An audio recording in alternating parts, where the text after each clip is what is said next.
literally just said go. Right, I'm gonna Well, actually. Turn you up. Right, Steve. Should Literally just gonna check if we're live. And Steve. Can I do the question? Right, Steve. No. Go on, please. Are we live? Yes, we're live. Hey. I think we're live, Steve. Let's. We have a confirmation on here. I believe we've got some viewers. Let's have a little look. If you have just joined us, do give us a hello.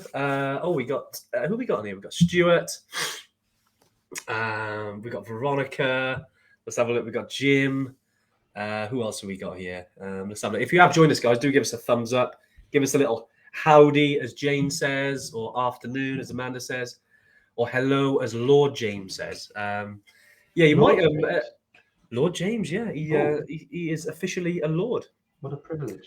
Especially when he was on Island Peak.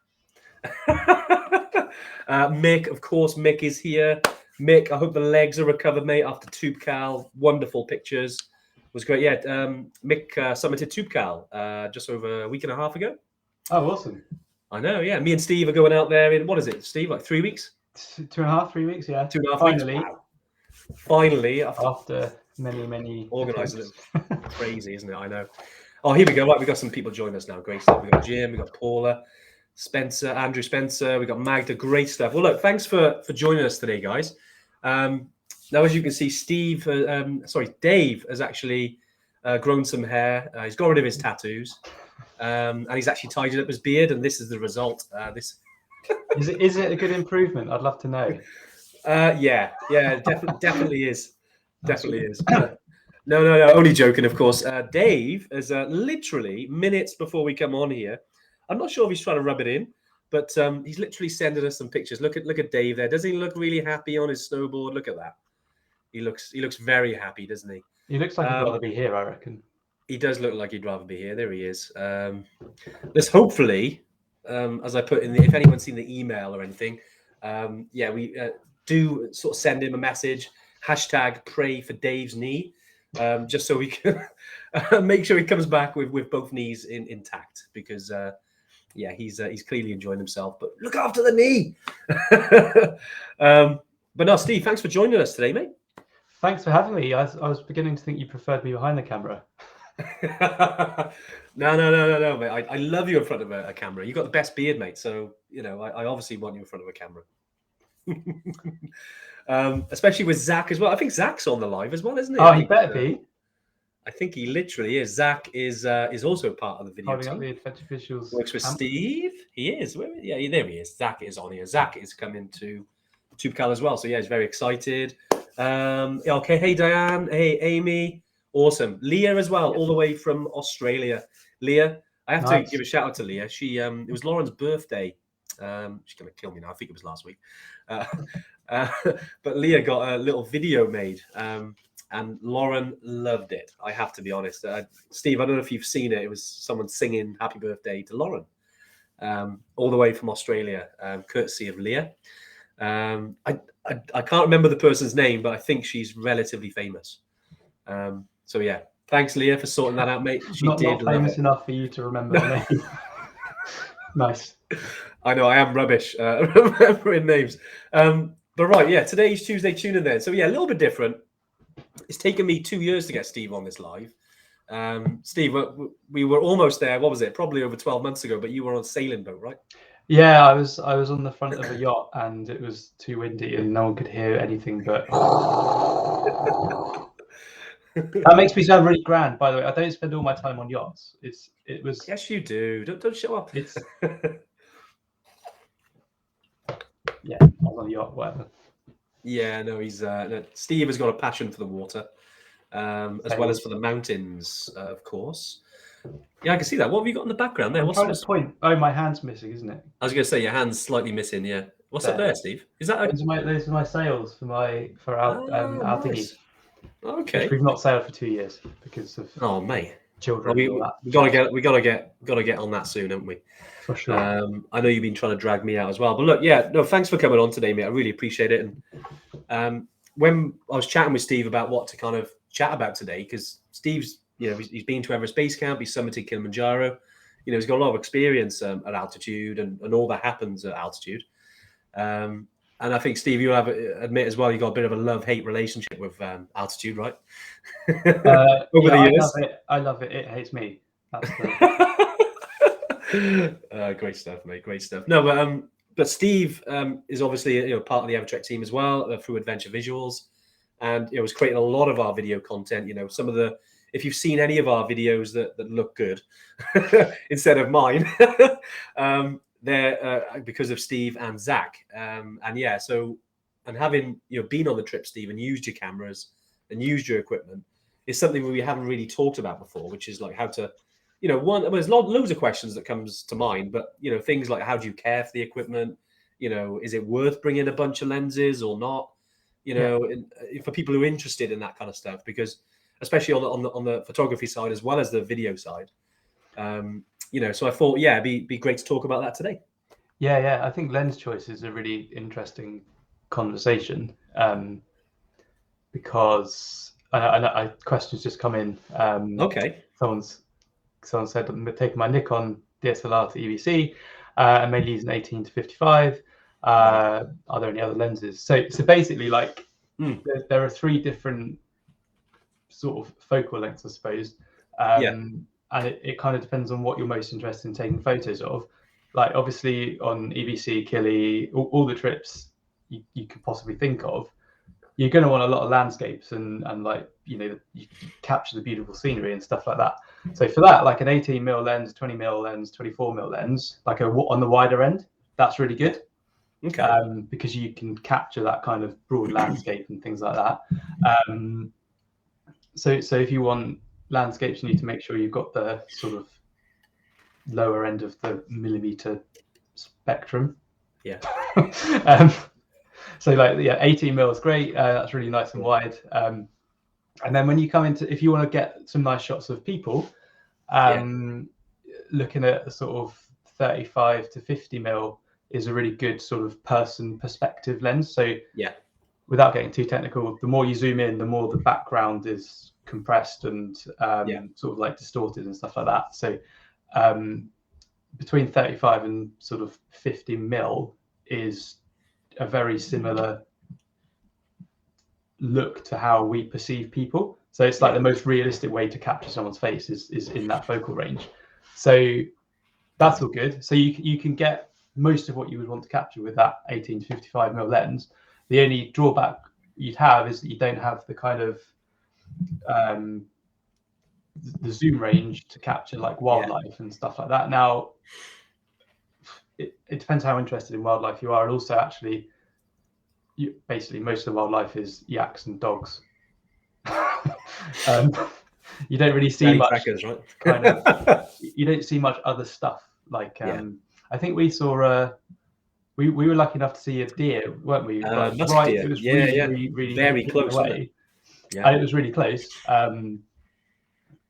But that was completely unexpected, and we didn't know. So it's just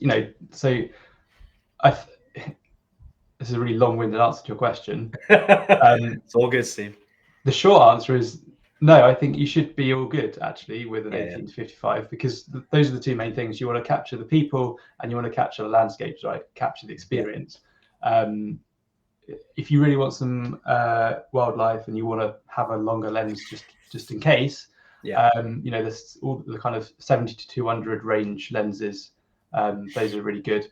We were talking earlier about my brand new lens, which I do want to get out because I'm your big lens, Steve. I knew you get your big lens out. This is photography mainly, but this is 150 to 500, so that's like specifically a wildlife lens.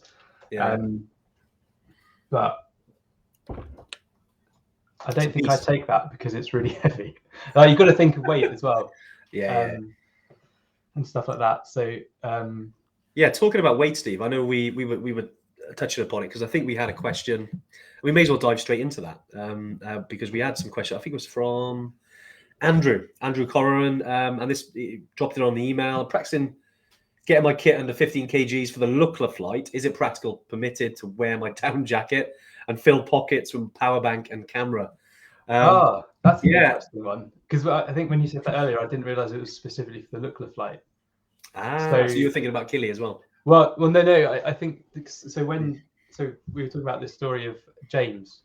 Do you remember? So he had his he had his proper photography jacket on, like it's a sort of photojournalist jacket, and it's got huge pockets dotted all over it. On the back, there's like 2 massive pockets all over it, and he basically just took all of his photography equipment, put lenses in the pockets, put all his camera bodies in. He had a load of batteries and just filled his entire jacket. But that didn't count. Got it through, didn't he? Yeah. But if it was in his luggage, he probably would have been over. With the Lukla flight, I think that's different though, isn't it? Because they weigh the person as well as the bag. They don't all. No, they rarely, very rarely. I've, to be honest, it's kind of one of the things I always say, because you want to aim 15 kgs, for the benefit of the porters as well. But sometimes the airlines can be relatively strict. Like I've had a bag that's mine because I had quite a lot of camera gear and tripod and all, clearly packed way too much. I think mine was 23 kgs. And it got through. I think in the end, it cost me at the time. And I think this is very similar. I mean, things can change on a daily basis in Nepal. So, it can change. But I think I paid about £1 a kilo over 15 kgs. So it wasn't much because I needed it. And if you want to bring it, you need to take it.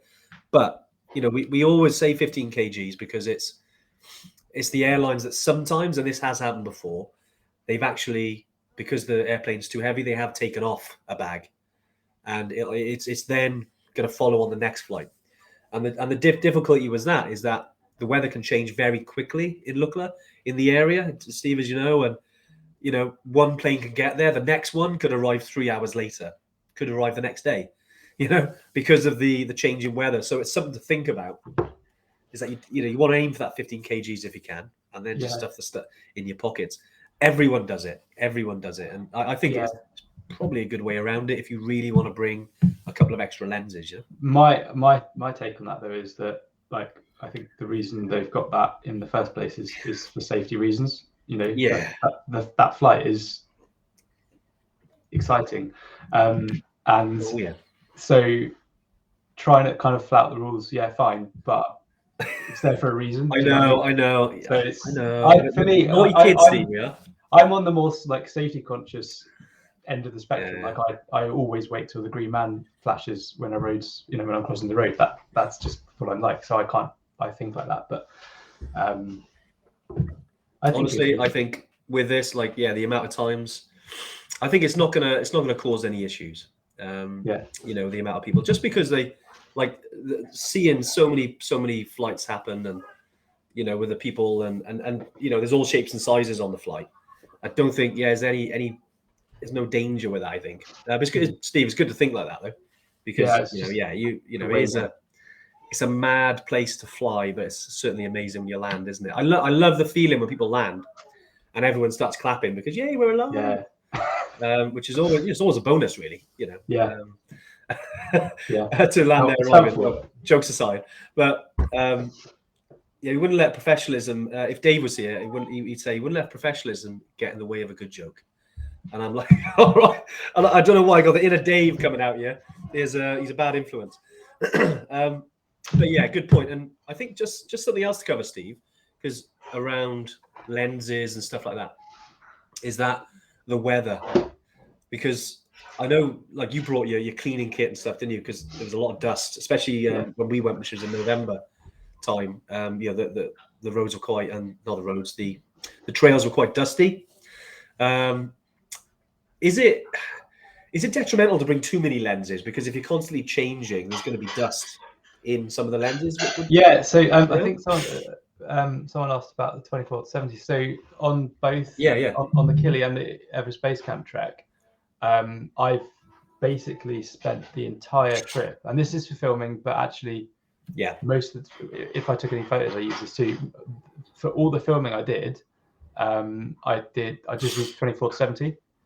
Nice. So actually for me, whilst actually trekking, I don't change lenses. If I do, it would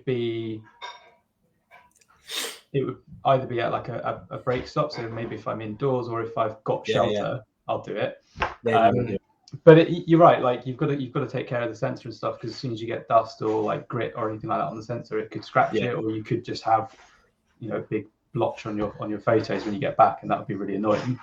But it's avoid changing lenses if you can. But if you do change lenses, just do it in a sensible way. Keep the lenses in your camera bag or your bag, and do it with people around you, or like block off if there's wind. Just make sure you use a jacket to block it off or something like that. Just think about it a bit, and don't just jump straight into changing lenses. I know it could be tempting to be like, oh, I need to capture this. I know, I've done it, and I've got, you look at it, then you've got some specs in the kind of lens, or even on the sensor, which is like, oh, balls. And the sensor's the worst, because you don't always notice on the tiny screen of your camera, but then when you get home, you've got to do all this like dust removal and stuff, and it is a pain. It takes ages. But to capture most stuff, a 24-70 would be great. I think someone asked about that actually. They did. I think it was Julian asked 24-70 cover most of the range. I think, you know what, that's a solid range, isn't it? It is. I think for most people, they'd be thinking of photography, really, wouldn't they? So 24-70 is a great range. And don't change lenses if you don't need to. Like I saw that, just because you've got it doesn't mean you should have it. I know what you mean. Yeah, with because I was thinking back, a recent trip. I know we were chatting before around. I was over in Iceland a couple of weeks ago, and we had some nuts weather. And some of the the photographers they're really good photographers. I was learning a lot, but they had quite good. They had completely different. Like I had my normal trekking backpack on,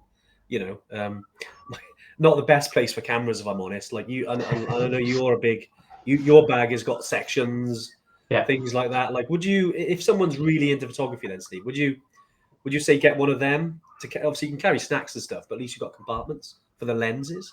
Would you take one of those on a trek, as a normally? Because so the bag I've got, which is the low pro Whistler 350. It's got all the compartments. It's really modular, so you can take some of the compartments out, and you can kind of change the layout of it depending on what kit you've got, which is really good. But also there's loads of room for sort of like layers, water. It's got space. And also, like, I mean, I spend most of the time with my camera out of the bag. So at the beginning of the day, I've got a bunch of space where I can put a down jacket or I can put snacks. And it's just about managing that space really well. I wouldn't ever put camera stuff in a hiking bag. Like, I just... Yeah, I know. I've learned the hard way with that. Yeah. So definitely like a proper camera bag, like a backpack one, is great. The Whistler 350 is good because it means the zip into the main compartment is on the back side of it. Yeah. So I mean, that's good for if you're in like tourism sort of place, and there might be people looking to snatch. They can't get into the main compartment from there because it's on your back. Yeah, it's a good point. On your back. But also, like when you put your bag down to get something out, if the zip's on the front, you're putting the bit on your back on the wet ground, for example, potentially, or so it's just a bit like that. Yeah. See, look at Zach. He is on it. He's like, low pro Whistler 350. He is on it today. Nice one, Zach. I saw it. Sorry, Steve. Yeah, a few comments, just because I know we talked a lot around, like, obviously the technical gear. DSLRs. Quite decent camera range, but I know a lot of people have taken their iPhones, maybe GoPros as well. But there's a lot of value to that, isn't it? Because I know that especially nowadays with the phones, you don't necessarily need a DSLR unless you're into it and you want to edit it afterwards properly and you want to blow it up, image wise. An iPhone or a GoPro is fine, right? Yeah, absolutely. I mean, for iPhones, depending on what model you've got, but I mean, it's phenomenal quality you get, and actually the sort of pixel count of phones and stuff is quite good now. I wouldn't necessarily blow it up like massive to the size of the pictures you got behind you, but like just for keepsakes and stuff like that. And if you're not seriously into photography, but you want some nice looking images, of course, the phone's going to be great because they've got that wide angle.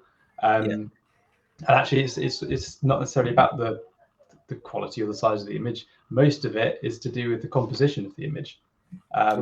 So if you're not sure whether to buy, like, if you're like, oh, I want to take some nice photos, but I don't want to buy a camera, or you're thinking about buying a camera, etc. You could do that, or you could look up YouTube and learn a bit of photography skills and use your iPhone to do it, to capture the photos, which is perfectly good quality. But it's all about the composition. So it doesn't. It's interesting. I was watching some videos from a guy. What was his name? Sorry, I'm literally going to find this guy's name now because I was watching it yesterday, and I actually really, really, really enjoyed it. Is it Ted Lage? He's an American guy, and it was all about composition. I'm probably geeking out now because he's clearly a good photographer. But even the way he does it, and don't want to go too deep into that. I think that's another one, but could be a completely live on it altogether. But around composition, he literally says that you can walk up to an area and just take a picture, and then kind of get down low and see where the composition is, and then just look at what you've taken and think about how you build it from there. With a foreground, not having too many straight lines because it gets a bit boring, but just from an artistic point of view. But I think, just from when you're on a trip, and if you want to, obviously get some pictures framed and stuff like that. There's certainly a lot of opportunities to get some good compositions on Kili, on Everest Base Camp. I'd say more so because of the different, like it's just so changeable, isn't it? The landscape in terms of where you go from the trees to the glacial valleys, then when you're actually on the glaciers and you've got the moraine, and then you've got obviously the peaks and the actual shape of the peaks as well. Like it creates a lot of interest, doesn't it, in terms of where you're going with it. I mean, two quick tips for composition, right? One, think about your foreground, your middle ground, and your background. So just think about the 3D space of it almost. So you want something interesting in the foreground, and then for it to sort of push back, so you can use there might be a track. Like quite often, there's a track going down into the distance, and that kind of leads your eye through the image. That could be a thing. And also, with landscapes, you've got the thirds of the lower third, and then the upper third, and then you've got 3 horizontals going across. Frame stuff in those sort of 3 thirds, and nice. It's a way you can get some nicer kind of compositions. I mean, it's a lot more in depth than that. I don't think we're here to teach photography, but that's something you can think about. Mate, this is wicked. This is wicked. I hope I know some of the Ever Trekkers will love it. It's actually, I'm looking at some of the comments. We got some people actually on treks as well. I think Chris, he's in Dingboche. Dodgy internet here in Dingboche. Awesome here, guys. Chris, I hope you're doing well. I hope you and the team are doing well. If you're in Dingboche, I take it you've got probably what we're looking at. Another couple of days to base camp. So good luck, Chris.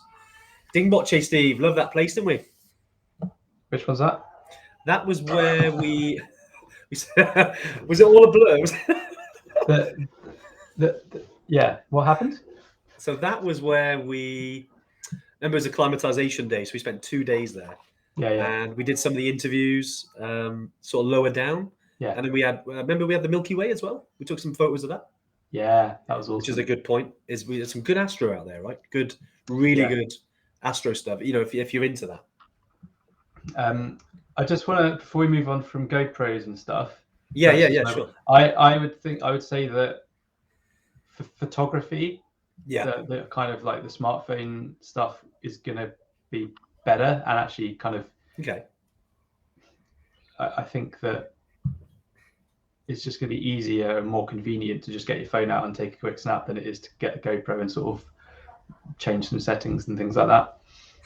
So if you're looking at specifically photography, but you're not having a DSLR, I'd go with a smartphone. But if you want to do some kind of like video diary update type things, the GoPro is just like the easiest thing you can do, because you just set it up for, get the settings right for like the frame rate, your ISO and everything like that. And it's kind of set then for most of the trip, because as long as you get the exposure right, not much is really going to change with the GoPro. Okay. So yeah, I think for Nice. video, the GoPro would be good if you're just having one thing. And for Especially the photos, GoPro, isn't it? Like a lot of our content we use in the videos, actually quite a lot of them are GoPro videos, right? Yeah, but that's not going to be the case from now on. Because of that big camera, is it? Yeah, for our next trip, I'm changing the way I do things. Oh, nice. Yeah. Yeah, Steve's come with us to TubeCal, so yeah, we're going to create some awesome content for that. We can't wait.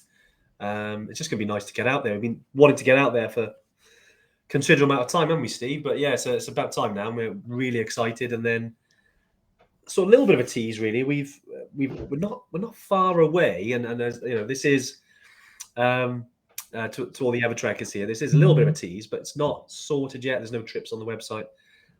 This is a soon thing. But yeah, we've sort of teamed up with a really good team in Iceland now. After my trip over there a couple of weeks ago, we've had some follow-up calls, and I'm really excited. We've got some really cool trips over there that I can't wait to put out there. But yeah, I'm hoping me and Steve will be able to get out there this year, get some good footage, Steve. I'm still trying to persuade him. Awesome. If I can nab him away, we'll get some good video footage of that. But yeah, we're really conscious of getting, like we've done with Everest Base Camp, like we've done with Killy, of getting more content, aren't we, Steve, of the trips that we do?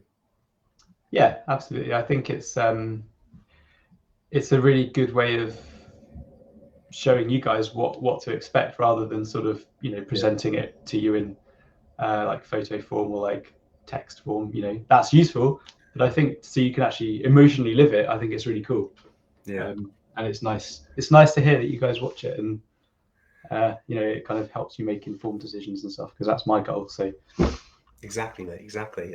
Diane's actually whilst we're talking about your videos, I don't know if you saw that, Steve. I rewatched the Killy video yesterday. I've just brought my Killy trek forward. Yeah, I noticed that, Diane. I love that you said it was tough on summit night, but if people asked you a bit further down the road if you do it again, you say yes. Would you say it would be a terrible idea? It's a good one, Steve. What would you say? It'd still be a terrible idea, or what would you say? A terrible idea doesn't necessarily mean that it shouldn't be done. No. Well, no, it's not a terrible idea at all. Yeah. I think in the heat of the moment, I was just sort of had no desire to do anything like that ever again. You did really well. It was it was a tough trip, wasn't it? I personally, I'm not the sort of person who like chases the next extreme thing or wants to tick off like every high summit or anything like that. Like and I'm not that that I'm not that sort of person. So if someone said to me like, do you want to go and do Annapurna, for example, I'd probably say that's not for me. Yeah. So I've got a limit basically, and so I would probably go up. I'd probably do Killy again. Now you know what it entails. But I've got a limit, and so it depends on what your limit is, really. Like I'm not going to push myself for the sake of it. So yeah. Until I say, Steve, what about this trip? We need to go and record it, and you'd be like, how high is it, Andy? It's a bit higher than the last one. A bit higher than Killy. We'll have that conversation. I want that T-shirt, Jane. The caption. That's a terrible idea. One time, brilliant. Let us know where you saw it, Jane. That's brilliant. That's cool. That'd be a good one for you. Brilliant, mate. Brilliant. Well, look, we've I'll tell you what. We'll go through all the questions as well, because I know we're answering as we go, but I got heaps as well. Ali's on the comments today. She sort of put a few in here. So Steve, as we go down it, I'll kind of go through it. Some of them are obviously what we talked about, and I hope it's been useful if you're watching just about what we talked about today. But any questions around this, do post them in the comments, because me and Steve can chat about this. Just looking at Mick, will a box brownie work above 6,000 meters? What am I being stupid? What is a box brownie, Steve? I'm just going to assume that they've missed out the word of, and I would say that a box of brownies definitely would work above 6,000 meters. I literally going to Google it. In fact, it's recommended. I don't know what a box brownie is. Camera. It's a camera, apparently. Is it? Ooh, it is. Oh wow, old school camera. So it's a Kodak brownie. Wow, Mick. I wonder if that would work at 6,000 meters. I mean, it'd be worth researching that. I got to be honest, don't have an answer. I'm not sure either, to be honest. I'm sorry. Yeah. There's also a cafe in Stratford upon Avon called Box Brownie Coffee, which again I doubt would work above 6,000 meters. Brilliant. Yeah, but I definitely use some research on that, Mick. I'm not sure because it does look a bit old school. But you know what? If you look at some of those older expeditions and some of the cameras they had that were probably very similar to that, and they were fine in most of the time. But yeah, worth checking. I know that when I went to Everspace Camp April 2019, and we had a group of 8-9 people from the US, and some of them were into their photography, and they had some old school film cameras. I don't know what ones they were, but they used them, and it was pretty cold that April. They were fine. Whether that is obviously above 6,000 meters, I'd probably say it'd be fine on the trekking part of the trip, Mick. But on summit night, it might be a bit to carry. Looking at the size of it, anyway, just from the Google. Can you say that again, Andy? Trekking part of the trip, Mick. That sounded. It's on the trekking part of the trip, Mick. I know, and that does sound. Maybe that should be a new. That should be our new warm up right before the live. Yeah. Trekking part of the trip, Mick. Actually, do you know what? That's the whole kind of altitude and equipment thing is quite an interesting thing. I don't know if you want to go into that yet, or if you've got other questions. There's a few more. I mean, I suppose we can touch on it. Yeah, at altitude, I suppose, and the equipment, we've noticed, especially in the cold, batteries are the hardest thing, right? Yeah, I sleep with my batteries. They're just so attractive, and I put at all times in the trip, I put all my batteries inside a thick sock. Yeah. And then sometimes like inside another thick sock.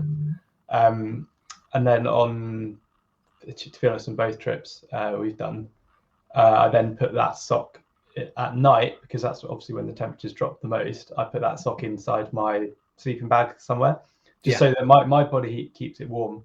It can be a bit sort of, it's not that uncomfortable, but it's a bit weird. But it keeps your batteries nice and warm, and it's the cold that saps the energy. Yeah. So keeping them warm at night is really important. Oh, excuse me. And just sort of,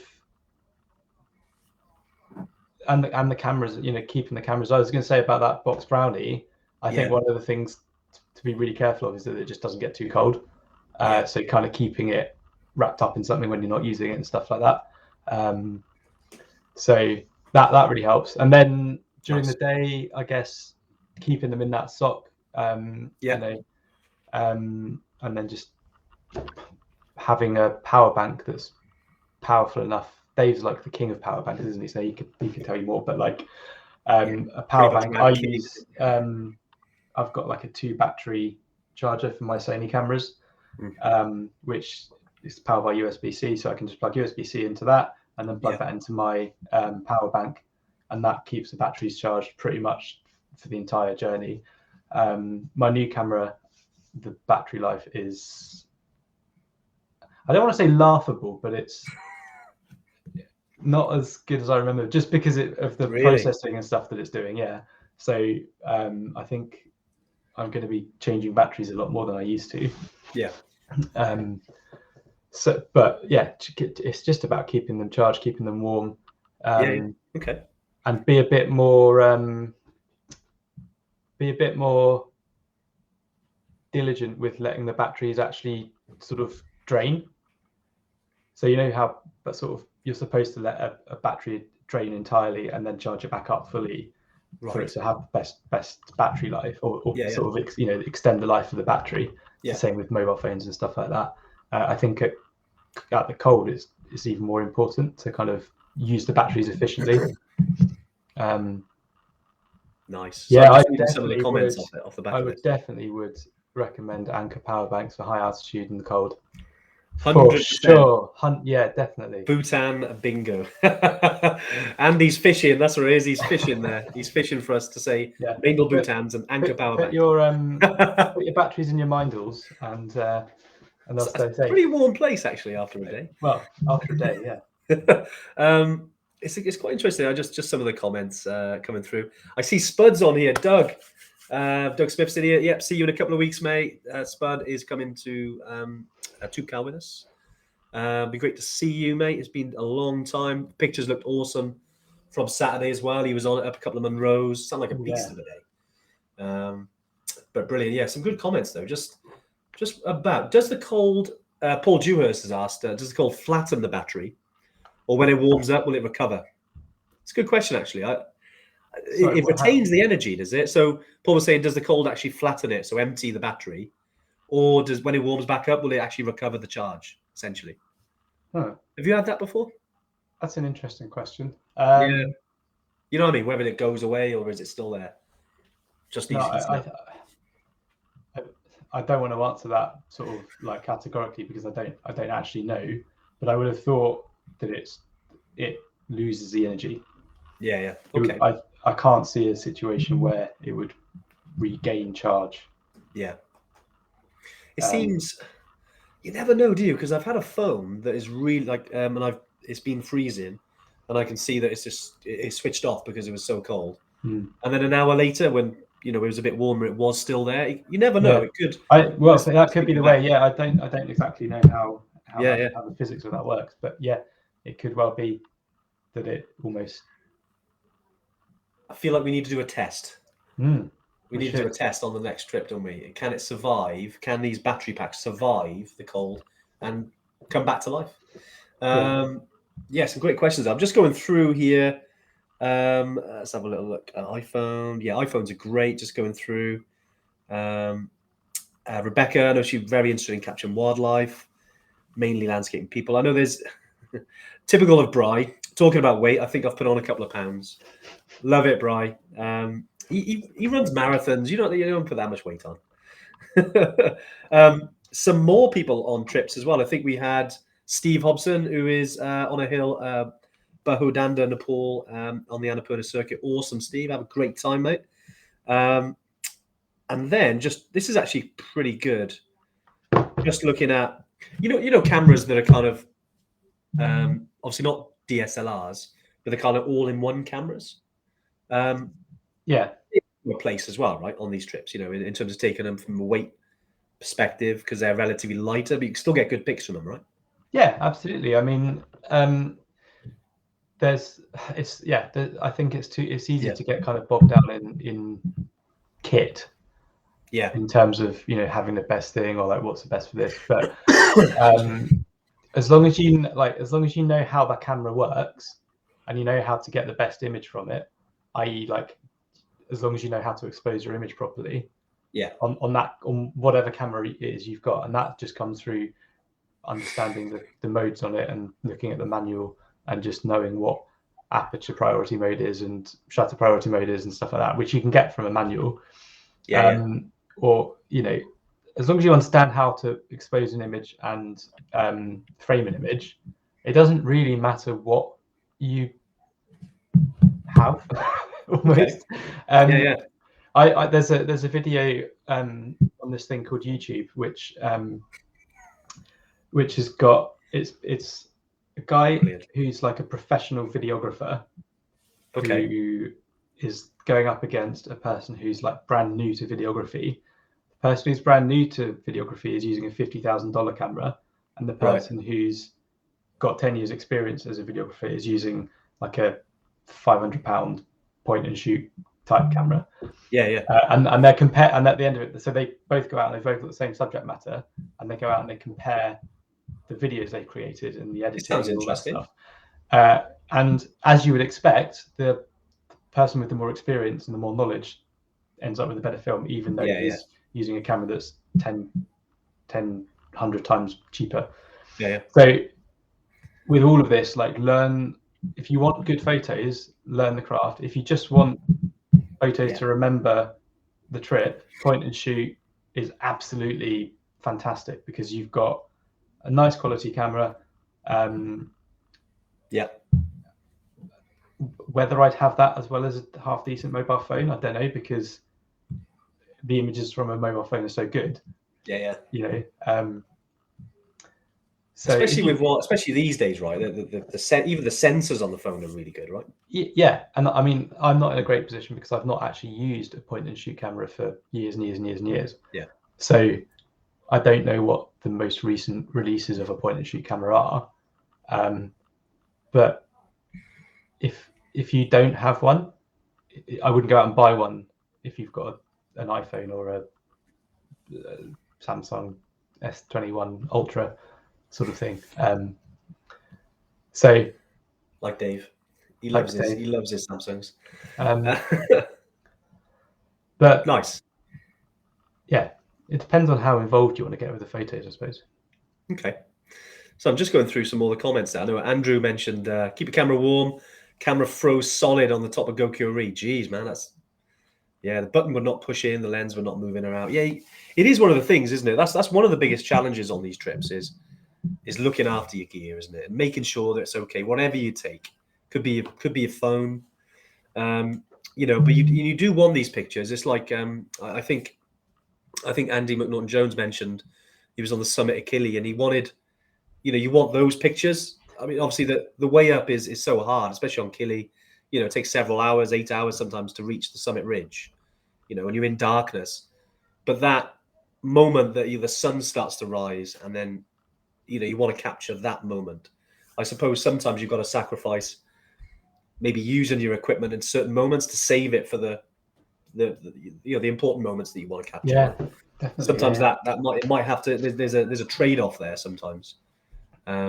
I think I've had to do that a couple of times with my phone, just in the UK. You know, it being cold, and I'm like, right, I know I want that picture, so I'm going to keep it for the next 2 hours, and I'm not going to get it out because I need that battery life. You know, and obviously, you know, if you are training as well. I mean, I know we're talking about high altitude, but I think if you're out on because there's a lot of people here are out, you know, in the Peak District.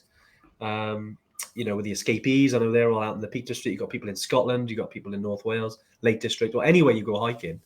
You know, if you're using sort of tech as your navigation tool, you know, and you want more than one navigation tool, battery then becomes really important.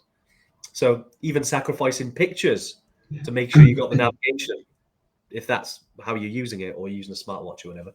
Yeah. Something to be conscious of. I remember chatting to mountain guide Steve in North Wales, who does our winter skills and who's coming down actually to join us on our training weekend this August, which I'm really excited about.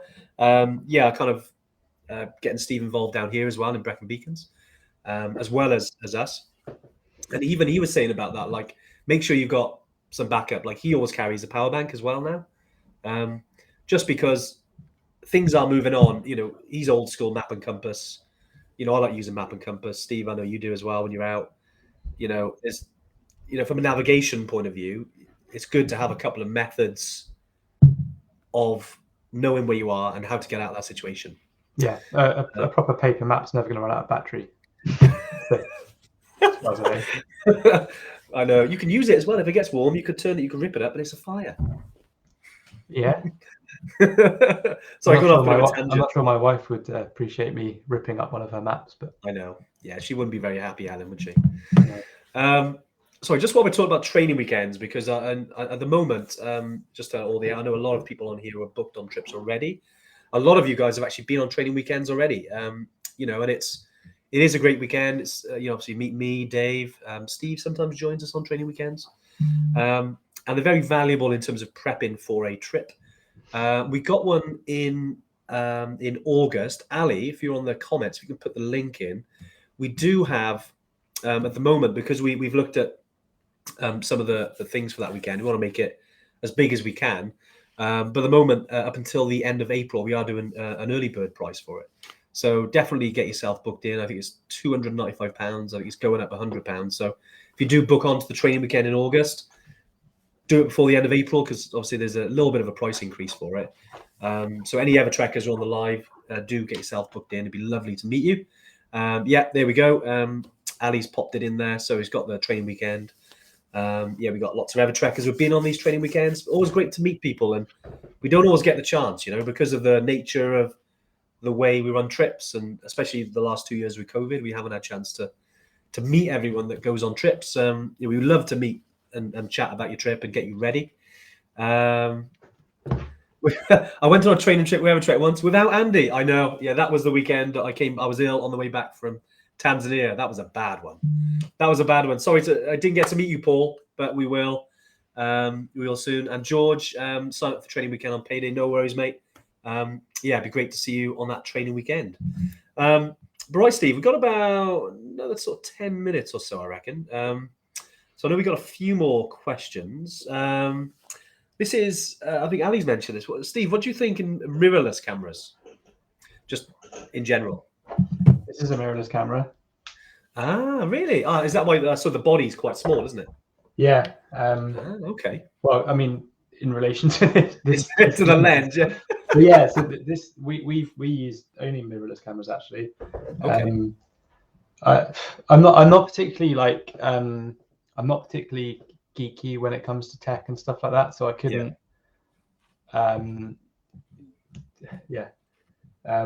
couldn't comment on sort of the differences between an SLR and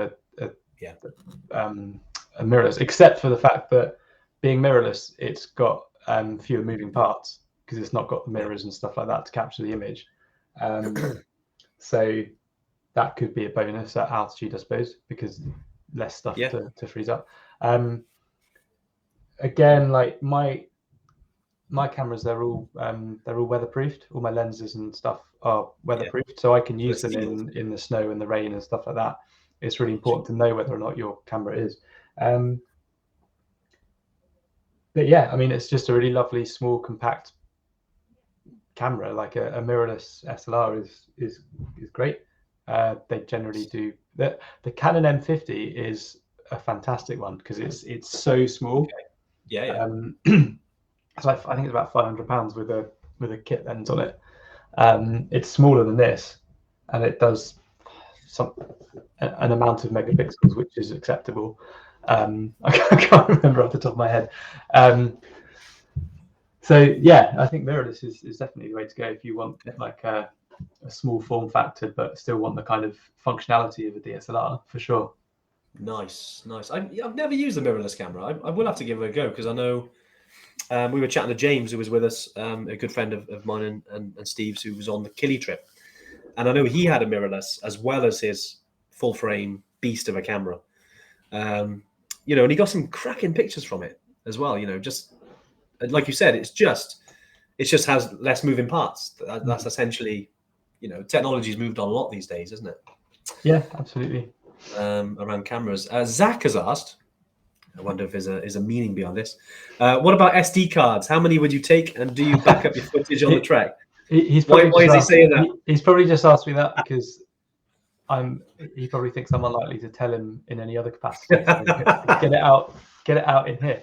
Brilliant, Zach. Yeah, it's a good question actually. And normally, I've got, so my camera has 2 SD card slots. Nice. And so I set it up so that it records to both at the same time. Yeah. So automatically I've got a backup. What I'm looking at the moment is a way of, and I haven't figured this out yet, but it's basically a way of connecting a hub to my phone, which I can then plug a hard drive into, and then my SD card into, and then use my phone to transfer and back up the footage. Nice. At the end of each day, I'll dump all the footage. With video, it's a bit more it's important for both, but the file sizes on video are a lot bigger. So it's harder to transfer via Wi-Fi, for example, because the files are so big.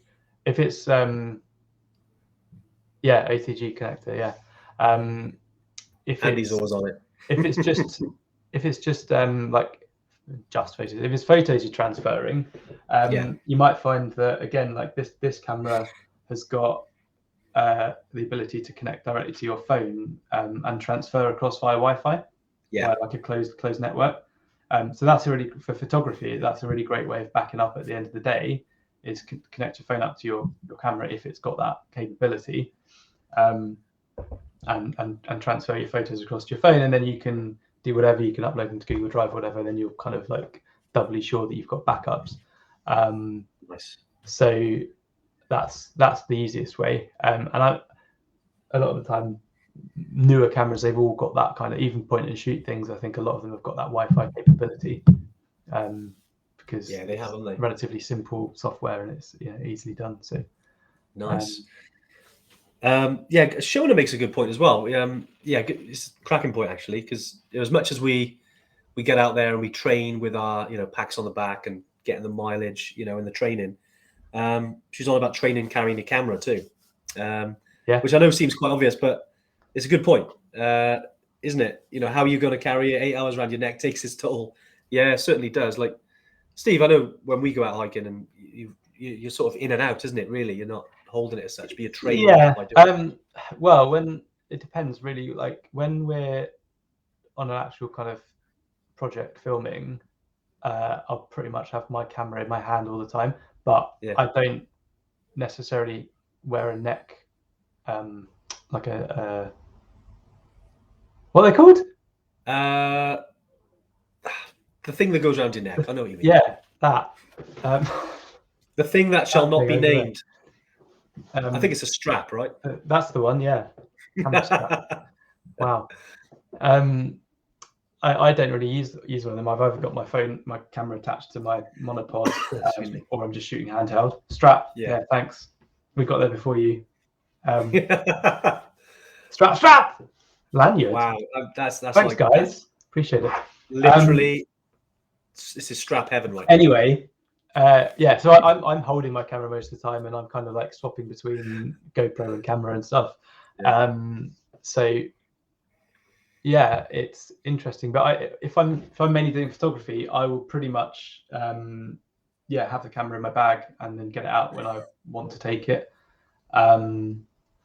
So that's good. But also you can get, if you've got a relatively light camera, you can get mounts that will attach to your bag and stuff like that, so that you don't necessarily carry it on, but it kind of it attaches to your bag. So the bag adds to the bag becomes, and then you just sort of like take it off and click. So I think we started something with a strap. We're gonna have to do this every week now, Steve. You've started something. I had to tell Dave. Dave, you must say strap today. Strap. Why is that? We need to come up with a strap line for it. Oh,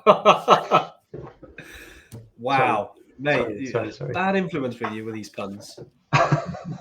I feel like you've taken over now, the pun king. It's got to be done somewhere, mate. That is brilliant. Brilliant strap line. It's a strop, not a strap. Bingo! Hey, here we go. I don't think it's called a bingo. We've already established it's called a strap. If I don't have any recommendations for boots, I have a bingo strap. Oh my god, brilliant! Maindel Boutons, definitely. I'll actually be looking. I'm going to get myself a brand new pair of Maindels, because my other ones I've had for a number of years are battered. I actually think that absolutely battered. Mountain Warehouse own brand boots are probably the way to go. Really? No. I was going to say, I'm sure, because what you wear Salomons, didn't you? You got Salomon GTX? Yeah, I think so. I'm trying to think of the ones you wore the last time we were out.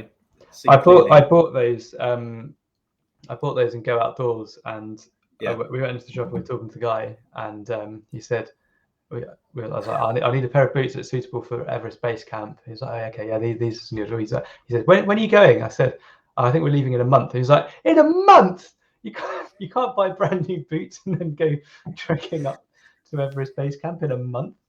Certainly not recommended, Steve, but it worked out. It worked out, right? My feet are fine. You've only lost a couple of toes, didn't you? One nothing severe, like. No one needs all of their toes anyway. Exactly. But I think these days, because the old, the advice. I mean, we still say this. You've got to wear in your boots, but I think with technology has moved on a lot. You don't necessarily need loads and loads of time to wear in your boots these days, especially if they're well fitted. You know. Crocs are banned everywhere. Well, ask Leah. There's plenty of Crocs in Australia. Yeah, that was my turn, Steve. Oh, sorry, that went over way. Mate, that went over your head, didn't it? Yeah. That one, I've bitten off more than I can chew, I think. Nice. Monopods. I'm gonna throw monopods out there, Steve, because I know you're a Sounds fan nice. of monopods on trips, right? I'm a fan of monopods. Or would you use a tripod? This is not a very good tripod, but tripods or monopods. Yeah, so I mean, again, this is specific for video.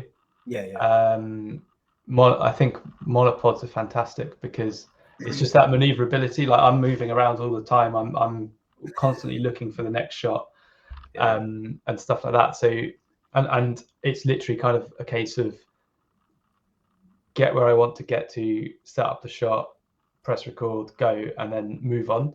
If I've got a tripod, I'm having to like bring the legs out, put the tripod, make sure it's level, just so much other stuff to do. So as we're trekking, having it as on a monopod, I can just adjust the height, adjust that within a couple of moves.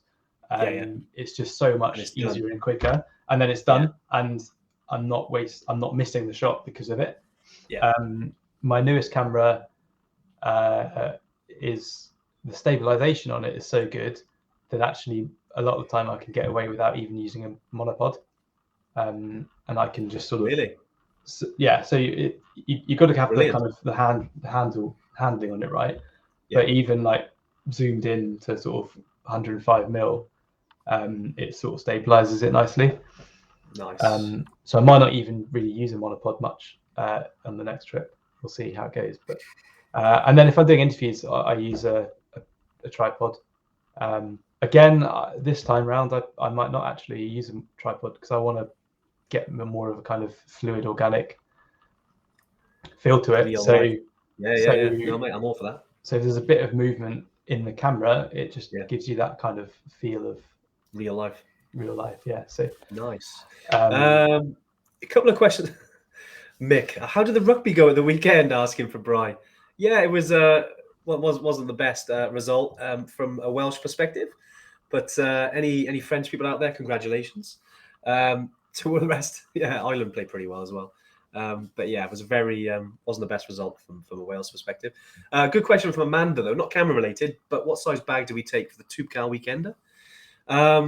So yeah, just I'll tackle this one, Steve. I think with the Tubcal Weekender, definitely the same. If you're in terms of say your day pack, which I think is what you mean, Amanda. If not, you just clarify if it's like what in terms of like your duffel bag. It's very similar to the other treks. Anything from sort of 20 to 35 liters. Carry your water, carry your snacks. Carry your down jacket. Maybe a pair of gloves. Exactly the same process. You can go super light with it. I don't think you need anything like crazily big. So treat it the same as any other trip. Like I know if you go out walking in the UK, they're basically the same. Okay, both. So yeah, so the day pack, same with your duffel bag. If you're bringing over a duffel bag and you want to leave some stuff for the Riyadh, which you're staying in Marrakesh, then yeah, same. 80 liters if you want to bring all your gear, because you still want your boots, you still want your sleeping bag, you'll still want your fleeces, your base layers, your socks, your underwear. You still want your hats, your head torch, your trekking pole, all the stuff. Imagine if you go on like a base camp trip. I know it's only for a weekend, but you still need all the gear. So yeah, treat it the same. I would. Have you ever? I love Joel. I did miss your stinking comment earlier as well, by the way, which talks about the Maynard Bhutans. Yes, if you see a cloud over South Wales, that's probably my Maynards. And you can see it from about 100 miles away. So yeah, then you'll know that's my boots. Have you ever got back from a trek thinking you took a great picture and messed it up? Loads of times. This is a fact. Okay. I've literally not once ever taken a bad photo. What, really? No, no, I've taken many. I have, but then You learn, didn't you? every photographer does. I think Yeah. at the time it looks great and everything, and you look back on it, oh, the composition's not quite right, or like there's just Yeah. something in the bottom left corner which is just in the shot but really shouldn't be. But you learn it. But I think that's important. You learn from it, don't you? And you look at it and you go, well, what could I have done differently? And quite often you can do something with it. Yeah, you can try and save it. I mean, sometimes as well, it's whether you enjoy the picture or not. You know, because it's a memory. You know, it's not. Yeah, it's exactly. It's not always about, is this a fantastic picture? It's just like, I remember taking that. It was when we were doing this. That was really fun. Yeah. Like not every photo has to be super amazing. Perfect. Exactly. Yeah. I mean, there's certainly a room for it. You know, a lot of photographers who are on the Iceland trip, you know, they do it for a job as well, and they're professionals. And you know, they've got a certain standard. But I think one thing I soon learned was sometimes a picture reminds you of a certain time, of a moment. And like there was one particular one where we, you know, chatting about Iceland again, but essentially the weather had been nuts, and we'd gone to this one location. It was like 40, 50 miles an hour wind, and we were on a beach, so the sand was like in our eyes, and literally I came off looking like a member of Kiss, and literally like looked like I was wearing mascara and stuff.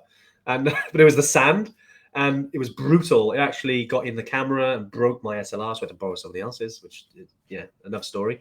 But just going through that and then up for sunrise, we went to this one location literally 3 days in a row. But then on the last day, and we set up early, and we got the composition right, you know, because again, I was listening to these the people who knew what they were doing, and I got the composition. It was all there, and then the Northern Lights kicked off, and I got the picture I wanted. But now I don't necessarily just look at it because it's a beautiful picture, but I look at it and then I remember those 3 days on actually how difficult it was to get that one picture. You know, so sometimes if you're taking a picture, whether it be Everest Base Camp, whether you're hugging people at base camp, high five on Killy, you know, it's sometimes that it could be a video, it could be a 10-second video, and that captures the moment. Could be a still image, but then it tells a story in its own right. And I think whether it's right or wrong, it still captures that story. You know what I mean? Yeah, absolutely. And even professional photographers, for every one photo you see of theirs, there's probably about 500 you don't. Exactly. So, it's building the shots.